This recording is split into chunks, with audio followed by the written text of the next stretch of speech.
அவள் பெயர் சுபத்ரா. அன்று வெள்ளி காலை மாலையே வீக்கெண்ட் ஆரம்பித்துவிடும் அபிஷேக்குக்கு. அவள் மனைவி சுபத்ரா, குழந்தை என அனைவரும் டின்னருக்கு வெளியே செல்வார்கள்.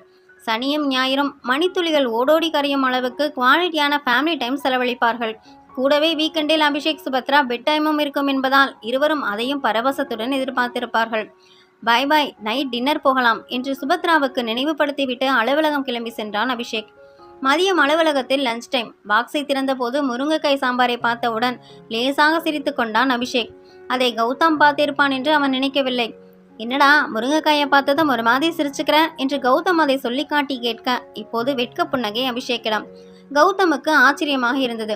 அவனுக்கு கல்யாணமாகி 5 வருஷம் ஆச்சு. இன்னும் ஏதோ புது மாப்பிள்ள மாதிரி முருங்கைக்காய் சாம்பாருக்கெல்லாம் சிரிச்சிட்டு இருக்கான். நமக்கு கல்யாணமாகி 2 வருஷம்தான் ஆகுது. ஆனா செக்ஸுங்கிறது கடமைக்குன்னு தான் நடக்குது என்று நினைத்த போது அபிஷேக் மீது பொறாமையாகவும் தன் மீது சுய பச்சாதாபமாகவும் இருந்தது. கௌதம் முகம் திடீரென மாறியதை பார்த்து அபிஷேக் என்னடா டல்லா இருக்க என்று கேட்க தன் பிரச்சனையை அவனிடம் சொல்வதென அந்த ஒரு புள்ளியில் ஏனோ முடிவெடுத்து விட்டான் கௌதம். எனக்கு செக்ஷுவல் லைஃப் நல்லா போகலடா. அவளுக்கு அதில் இன்ட்ரெஸ்டே இருக்க மாட்டேங்குது. அவள் எஸ் சொல்றதை விட நோ சொல்றது தான் நிறைய தடவை நடக்குது. அதுவும் ஏதோ கடமைக்கு பண்ற மாதிரியே இருக்கு. கல்யாணமான புதுசுலாம் எல்லாம் ஓகேவா இருந்துச்சாடா? போக போக தான் இந்த பிரச்சனையா? இந்த கேள்விக்கு கௌதமிடமிருந்து ஒரு யோசனை தான் முன்பதிலாக வந்தது. பின்னர் சொன்னான், தெரியலடா, அப்ப எல்லாம் ஓகேயா இருந்த மாதிரி தான் இருந்துச்சு. அபிஷேக்குக்கு ஏதோ புரிந்த மாதிரி இருந்தது. கல்யாணமானதுலேருந்து இப்போ வர உங்களோட பெட் டைம் டியூரேஷன் எப்படி இருந்திருக்குடா? 10 நிமிஷம் 5 நிமிஷம்னு ஒவ்வொரு தடவையும் ஒவ்வொரு மாதிரி. அதிகபட்ச டியூரேஷன்னா என்ன சொல்லுவேன்? கொஞ்சம் யோசிக்கிறான். 10-15 நிமிஷம்டா. இதில் லவ் மேக்கிங்க்கு வாய்ப்பில்லையேடா.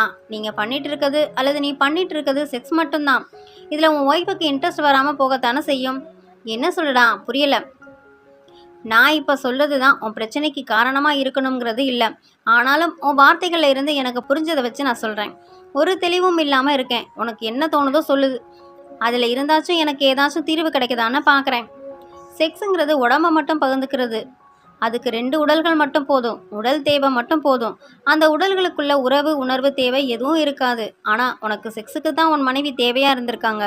அதாவது ஒரு உடலாக மட்டும்தான் அவங்க உனக்கு தேவையாக இருந்திருக்காங்க. கல்யாணமானதுலேருந்தே நீ இப்படித்தான் இருந்திருக்க. ஆனால் மேக்கிங் லவ்ங்கிறது உடலோடு சேர்த்து ஒருத்தருக்கு ஒருத்தர் காதலையும் உணர்வுகளையும் அக்கறையும் உரையாடல்களையும் சேர்த்து பகிர்ந்துக்கிறது. அதோட ஆரம்பம் டைரக்டாக பெட் இல்லை. ஒரு கைப்பற்றலாவோ மென்மையான முத்தமாவோ இருக்கலாம். 2 உடல்களும் பரஸ்பரம் ஒன்றை ஒன்று சின்ன சின்ன ஸ்பரிசத்தால் வார்த்தைகளால் உணர்வுகளால் வீழ்த்துறது.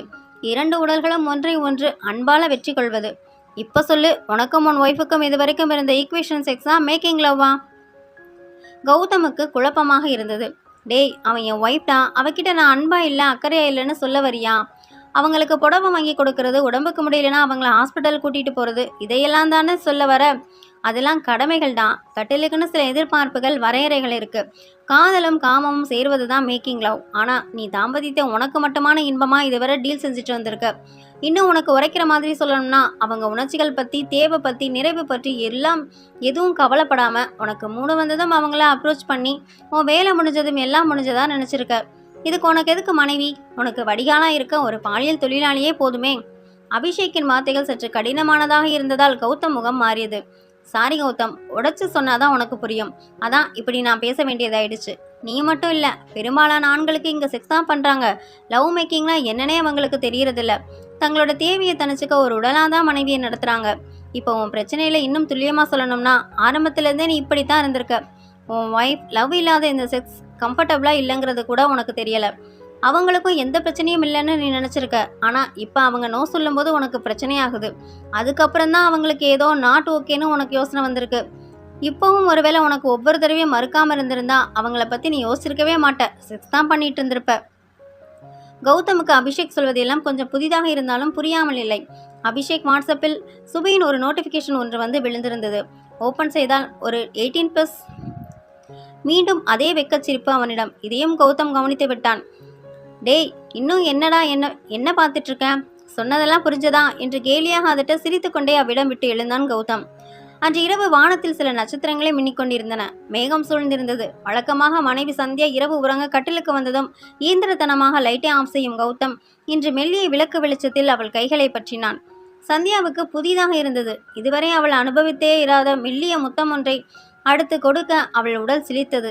சந்தியா உடல் சிலித்தே பார்த்திடாத கௌதமுக்கு இப்போதே புரிய ஆரம்பித்து விட்டது அபிஷேக் சொன்ன பாடங்கள்.